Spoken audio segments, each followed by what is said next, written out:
आप सब लोग आए हैं, स्वागत है। आपके सामने में जो बैठे हुए हैं से जुड़ने का थोड़ा सा परिचय दिया इन्होंने मेरे बारे में। मेरा नाम है विजय कुमार मिश्र। सिलौत वासुदेव मेरा गांव है। ये कुरंडी ब्लॉक में पड़ता है, मुजफ्फरपुर से करीब 15-16 किलोमीटर दूर है। और शुरू की शिक्षा मेरी गांव के स्कूल से ही शुरुआत हुई। वो स्कूल अभी भी है, दुर्भाग्यवश उसी अवस्था में है जो आज से 50-55 साल पहले थी, लेकिन वहीं से शुरुआत की। उसके बाद मेरे पिताजी, उन्होंने वो भी आर्मी में थे, उन्होंने 1971 में लड़ाई भी लड़ी, तो उनके साथ जाने का मौका मिला। लेकिन तकरीबन मेरे जो स्कूली और जो कहने आप पहली शिक्षा थी, उसमें 10 वर्ष बिहार में ही निकले। हर परिवार, सब नाते रिश्तेदार, पर्व त्योहार, सब कुछ तो यही होता था, तो एक संपर्क बना रहा। और सर्विस में मुझे सभी भारत के सभी राज्यों में किसी न किसी रूप में रहने का अवसर मिला। और आप सब मानेंगे कि जब आप कहीं पर रहते हैं और फिर अपने घर आते हैं तो एक स्वाभाविक तौर से एक तुलना मन में ऊपर आती है कि भाई मैं यहाँ रह रहा हूँ और ये मेरे घर में क्या हो रहा है। जब बगल वाले का खेत एकदम हरियाली रहता है तो कहता भाई हमारा खेत ऐसा क्यों नहीं हो रहा है। सालों में देखा मैंने कि जो बाहर हो रहा था और इसी से आकर्षित होके भेंट हुई और आगे मुझे ये अवसर मिला कि आज मैं आपके सामने हूँ और यहाँ पर हूँ। मुझे पूर्ण विश्वास है कि ये सामूहिक प्रयास जो है, जो हमारी कल्पना है, आप सबकी है कि यहाँ पर भी एक संपन्न, सम्मानपूर्ण एक राज्य हो, जरूर होगा। अंत में मैं आप सबका धन्यवाद करता हूँ कि आपने कीमती समय निकाल करके आप यहाँ पर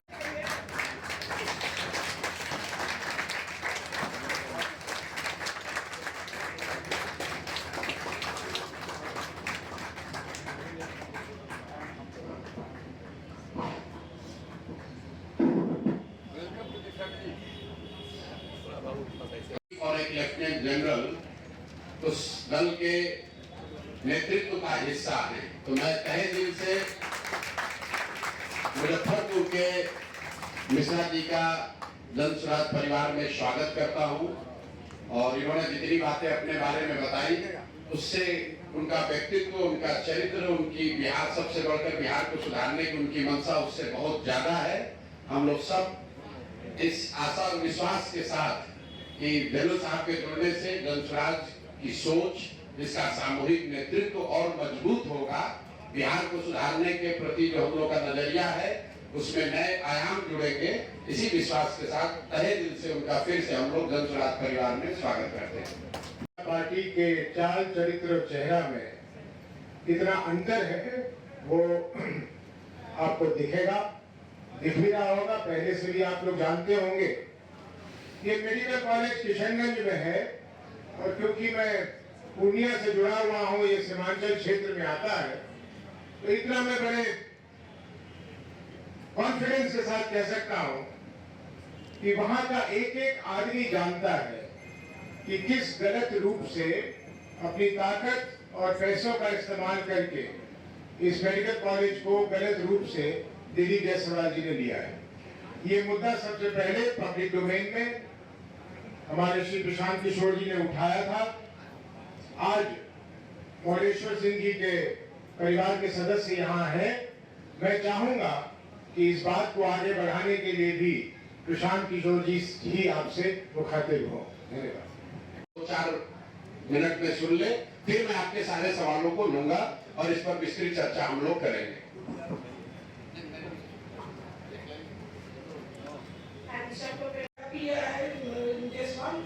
इसको किसी तरह से हम लोग के कब्जा में लाया जाए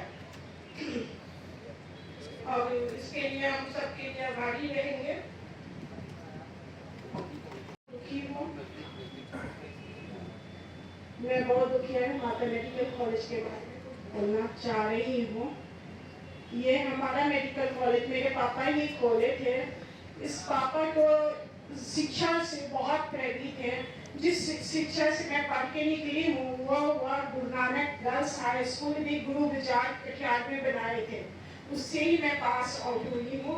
उसके बाद फिर मैं पटना में हमारी पढ़ाई में मेरे पापा 2 टर्म्स MLC भी रहे हैं, विधायक थे।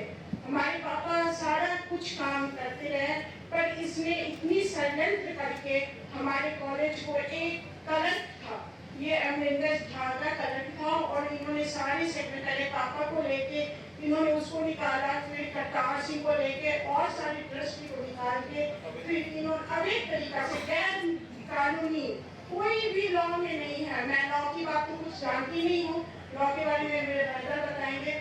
आज मैं इसलिए शामिल हूँ, अपने ब्रदर के साथ हूँ, सरदार गुरदयाल सिंह के साथ, जो ट्रस्टी है। हम 5 सिस्टर हैं, 5 सिस्टर हम गुरदयाल सिंह के साथ हैं। जो भी जहाँ भी जैसे हो, मैं इनको भी प्रशांत किशोर को भी बोला दूंगा, आप भी पीछे नहीं हटना, ये हमारा मान रखना और हमें ये जिता के मेरे कॉलेज को मेरे हाथ में देना। इनके लिए मैं सदा आपकी आभारी बनी रहूँगा। परम आदरणीय प्रशांत किशोर जी और गणमान्य लोग जो सामने बैठे हैं, सरकार महोदय, मैं फाउंडर ट्रस्टी सरदार प्रतिभा सिंह का पुत्र गुरिंदर पाल सिंह बोल रहा हूँ। जिस तरह से आपने पूर्ववक्ताओं से सुना, वैसे ही बात बिल्कुल सही है, और हम लोग बहुत लड़ते रहे, पहले भी लड़े, लेकिन परिस्थितियों के वश हम लोग के पास न उतना धनबल था, न अप्रोच था, न पॉलिटिकल अप्रोच था। सब जगह का गलत फायदा उठाते हुए इसने इस पर कब्जा किया हुआ है, और प्रशांत किशोर जी का बहुत अति धन्यवादी हूँ। उन्होंने इस मामले को राष्ट्रीय स्तर पर उठाया है, और उम्मीद करता हूँ कि उनको सफलता मिलेगी। हम लोग मिलजुल के इसको, ये जो विपत्ति आई है, इसको हम लोग जीत लेंगे। के आह्वान पर आप लोग को बहुत बहुत शुक्रिया जो आप लोग आए हैं। मैं सबसे पहले प्रशांत किशोर जी का अति धन्यवादी हूँ, जो उन्होंने मेरे से विकट समस्या में और हम लोग का साथ देने के लिए उन्होंने एक कमर कसा हुआ है कि आप लोग पीछे मत हटो, हम आपके साथ रहूंगा। और ये दुष्कर्मी महाअपराधी प्रकृति का व्यक्ति श्री दिलीप जायसवाल, जिसने इस मेडिकल कॉलेज को इस ढंग से जकड़ लिया और उल्टा सीधा डिसीजन करवाते करवाते ये इस तरह का काम किया। ये करोड़ों रुपया इकट्ठा किया हुआ, अरबों रुपया इकट्ठा किया हुआ उस मेडिकल कॉलेज से, और इसके यदि CBI ईडी से जांच कराई जाए तो ये जेलों के सड़कों में रहेंगे। मैं यही अनुरोध करूंगा सभी लोगों से, इसकी जांच होनी चाहिए, और वो किस तरह, यहाँ तक कि वो किस तरह प्रदेश का अध्यक्ष बन गया भारतीय जनता पार्टी, इसकी भी जांच कराई जाएगा। तो ये करोड़ों रुपया देके बीजेपी का अध्यक्ष बना और वो जेलों के सड़कों में रहेगा। मैं आपको माता गुजरी मेडिकल कॉलेज के बारे में 2-4 लाइन बता देना चाहता हूँ, समय का अभाव है। ये माता गुजरी मेडिकल कॉलेज मेरे पूर्व पिता मैं अपना परिचय गुरदयाल सिंह, मैं मेडिकल ट्रस्टी नियुक्त हुए थे मेरे पिताजी द्वारा, उसको भी इसने खा गया। मैं सरदार मौलेश्वर प्रसाद सिंह जी, संस्थापक माता गुजरी मेमोरियल मेडिकल कॉलेज का पुत्र हूँ, मेरा नाम गुरदयाल है। तो ये लोग किस तरह का कुचक्र रचकर, उसमें कई लोग इसमें नाकाब मरीज के निकल उठ जाएंगे कि किस तरह दिलीप जायसवाल ने इस मेडिकल कॉलेज को कब्जाया हुआ, और इसकी जांच होनी चाहिए। और ये सब जगह धन और बल पर ये कब्जा किया हुआ है। करतार सिंह जो सचिव थे, आजीवन सचिव थे, लाइफ ट्रस्टी थे, मेडिकल ट्रस्टी थे, जिसको कभी नहीं हटाया जा सकता है, उनको इन्होंने गलत लोगों को बैठाकर ट्रस्ट में और उनको सचिव से निकाल दिया। इवन उस ट्रस्ट में क्लियर लिखा हुआ है, इस मेडिकल कॉलेज के जो मीटिंग होगी वो प्रेसिडेंट या सेक्रेटरी आहूत कर सकते हैं, बुला सकते हैं, लेकिन Dilip Jaiswal so called chief administrator उस मीटिंग को बुलाया करतार सिंह को निकालने के लिए। उसमें एजेंडा भी नहीं था कि करतार सिंह को निकाला जाएगा, और वो एक एजेंडा भी ले लिया। उसमें हमारे ट्रस्टी में एक क्लियर लिखा हुआ है कि मीटिंग जब भी होगी 30 दिन के अंदर होगी, वो 25 दिन में मीटिंग बुला लिया अवैध तरीके से। और उसमें ये प्रेसिडेंट और सेक्रेटरी के हुए बुलाने का अधिकार था, ये बुला लिया और उसमें कोई एजेंडा भी नहीं था। इस तरह से अवैध तरीका से उसको निकाल दिया, जिसमें माननीय जिला सत्र न्यायाधीश, जिला न्यायाधीश कटिहार ने उसने क्लियर कट लिखा था कि जो भी हुआ है वो गलत हुआ है और ये सिर्फ मैनेज करके धन बल पर ये कॉलेज को कब्जा किया हुआ है। हम आप लोग सभी बंधुओं से अनुरोध करूंगा, मैं सारा सच बोलता हूँ और बोलते रहूंगा जब तक ये हमको भी हो सकता है कल मरवा दे। आपको मैं बता देता हूँ, ये मरवा नहीं सकता मुझे, ये इस तरह का व्यक्ति है। धन्यवाद। हम लोग सीधे मुखातिब करा रहे हैं और जैसे एक बहन ने बताया कि उनके सारे बच्चे इस बात से सहमत हैं कि इस कॉलेज को अवैध तरीके से इन लोगों ने कब्जा किया है, उस परिवार के लोगों को उससे हटा दिया। 3 लोग आपके सामने मुखातिब हैं, बाकी लोगों को भी हम आपसे मिलवाएंगे। अभी लीगल स्थिति इसकी क्या है, उसके लिए आप हम लोग के जो सबसे बड़े कानूनविद हैं इस बिहार में, वाहिदीगिरी से आप समझिए कि किस तरीके से कानून को तोड़ मरोड़ कर उसका गलत फायदा उठाकर अपने पद का, अपने प्रतिष्ठा का, अपने पावर का किस तरीके से ये आदमी ने मेडिकल कॉलेज पर कब्जा किया हुआ है। लीगली आप वाहिदीगिरी से सुन लीजिए, फिर हम इस पर आपके सवाल जवाब लेंगे। इन लोगों के पिता थे, वही ओरिजिनल ट्रस्टी और लाइफ मेंबर बने और उन्होंने मेडिकल कॉलेज अपने बड़े लड़का करतार सिंह और 1-2 आदमी और को मिला के उन्होंने बनाया और वो लाइफ ट्रस्टी हुए। और उन्होंने पहले पटना में मेडिकल कॉलेज शुरू किया, लेकिन बाद में किशनगंज में एक संस्था थी, मेडिकल एक अस्पताल था जो मरवाड़ी समाज चलाता था, उसके साथ टाई अप करके वो वहां शिफ्ट कर गए। स्मूथली चलना शुरू हुआ, चलने लगा तो 2-3 डीड बने हैं ट्रस्ट एक्ट में भी। और देखिए ट्रस्ट एक्ट मेरे पास है, इसका भी आप लोग संज्ञान लीजिए और रजिस्ट्रेशन एक्ट है, इसका भी संज्ञान लीजिए। तो ट्रस्ट एक्ट और रजिस्ट्रेशन एक्ट को मिला के पढ़ने से आपको लगेगा कि जो मूल आत्मा है फर्स्ट ट्रस्ट का, डीड का, ट्रस्ट डीड का, उसको ट्रस्टी को भी अधिकार नहीं है कि उसको बदल सके, उसमें कोई सब्सटेंशियल चेंज कर सके। आर्टिफिशियल चेंज ऊपर ढपर कर सकते हैं, लेकिन जैसे इसमें प्रधान है भारत के 2/3 सिख ही लोग इसके कमिटी में रह सकते हैं।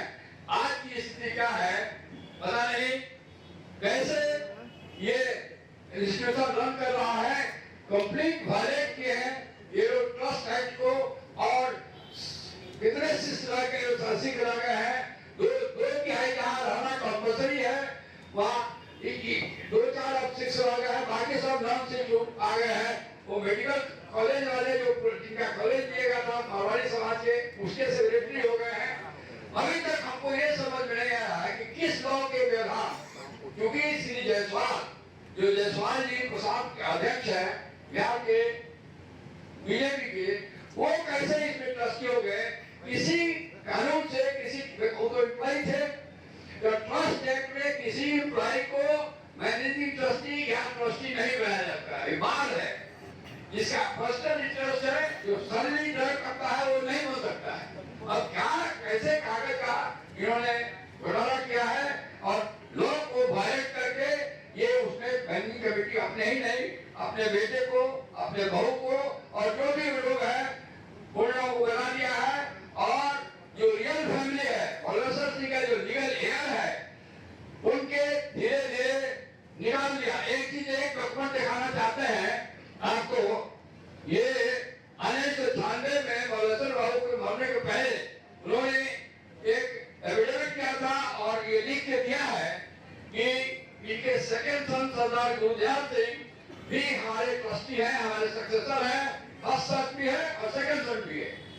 इसको भी इग्नोर करके ये सरदार गुरदयाल सिंह को बाहर किया गया है, इनको उसमें जाने तक नहीं किया जा रहा है, इनकी बहनों को नहीं जाने दिया रहा है। इनके जितने रिश्तेदार हैं जिसका legally inheritance, law of inheritance में भी लोग आ जाते हैं। किसी भी प्रॉपर्टी का लॉ ऑफ इनहेरिटेंस बाप करता है तो बेटा नहीं तो बेटी, उसका स्वतः उसमें प्रवेश हो जाता है, वो भी नहीं माना गया है। और एक थर्ड आउटसाइडर एंड एम्प्लॉई किस तरह से हथकंडा करके कब इसको पकड़ लिया है, ये गैर कानूनी है। मैंने बहुत इनका केस मोटा मोटी अध्ययन किया है और इन लोगों के लिए मैंने एक रास्ता, लीगल रास्ता खोज चुका है। राजनीतिक रूप से, सामाजिक रूप से कोई दबाव श्री जायसवाल पर बनाया जाए, लेकिन कानूनी रूप से भी उनको बेदखल करने का हम लोगों को कुछ रास्ता मिल गया है। उसका विस्तृत चर्चा मैं आज नहीं करूंगा, लेकिन हम लोग लीगल स्टेप करने जा रहे हैं और इन लोगों को मदद करने जा रहे हैं। प्रशांत जी के इंसान पर, प्रशांत जी के इच्छा से, प्रशांत जी के थे हमारे राष्ट्रीय अध्यक्ष, हमारे भारती जी स्टेट अध्यक्ष, इन सब लोगों का विचार है कि हम लोग पॉलिटिकल लेवल पर तो डीलिंग कर रहे हैं, कानूनी उपाय से इन लोगों को पुनर्स्थापित किया जाए और जो स्ट्रेंजर है, जो बाहरी है, जो फ्रॉड करके उस कॉलेज को कैप्चर किया हुआ है, उसको बाहर किया जाए। हम समझते हैं कि जो लीगल स्टेप हम लोग लेने जा रहे हैं उसमें आज नकल, उसमें हम लोग को सफलता मिलेगी और पूरा परिवार का इस पर पूरा कब्जा होगा और जो आदमी मंत्र बन के बैठा हुआ है वो बाहर होगा। व्यवस्था बनी रहे, कैसे वो लोग सरेआम कानून का उल्लंघन कर रहे हैं और किसी परिवार का, किसी व्यक्ति का, किसी संस्था का जो प्रॉपर्टी है, जो मेडिकल कॉलेज है, उसको न सिर्फ कब्जा कर लिया, उसको 25-30 वर्ष से अपने कंट्रोल में रखे हैं। और ये उस दल के अध्यक्ष हैं जो चार चरित्र चेहरा की बात करता है। ये वो दिलीप जायसवाल हैं जो बीजेपी के अध्यक्ष है और साथ ही राबड़ी देवी के मुंह बोले भाई भी हैं। ध्यान रखिए, ये कब्जा इसलिए नहीं किए हैं कि बीजेपी के अध्यक्ष हैं, ये कब्जा इसलिए कर पाए हैं कि हमाम में सब नंगे हैं। ये सारे नेता एक साथ मिलके, जिसमें राजद के लोग भी शामिल हैं और जिसमें भाजपा के लोग भी शामिल हैं, सुबह शाम राजद का नेतृत्व तो ये कह रहा है कि हम लोग भाजपा से लड़ाई लड़ रहे हैं और भाजपा का अध्यक्ष, राज्य का अध्यक्ष, उसने एक सिखों के कॉलेज को जबरदस्ती कब्जा किया हुआ है। उसको राजद की इतनी बड़ी नेत्री राबड़ी देवी कह रही कि मेरा मुंह बोला भाई है और उनके मुख्यमंत्री रहते हुए ये कब्जा हुआ है और उसके बाद लगातार ये कब्जा बना हुआ है। तो ये दिखाता है कि भाजपा, राजद, जदयू, ये सब when it comes to personal profiteering, व्यक्तिगत लाभ की जहां बात आती है तो ये सब लोग आपस में मिल जाते हैं। आपने सरदार मौलेश्वर सिंह के बच्चों से सुना, लीगल स्थिति आपने सुनी। भाई जो व्यक्ति उस कॉलेज में क्लर्क भी बाद में बने, पहले जो लोगों ने कॉलेज को शुरू किया उसके हेल्पर थे, फिर कॉलेज में क्लर्क बने, फिर उसके बाद वहीं पर एडमिनिस्ट्रेटर बने, फिर उन्होंने ट्रस्टी जो था उसी को हटा दिया, खुद ही मैनेजिंग ट्रस्टी या डायरेक्टर बन गए, अपने बेटे को ला दिया, अपने बहू को डाल दिया और जो लोग भी ओरिजिनल बनाने वाले थे सबको हटा दिया।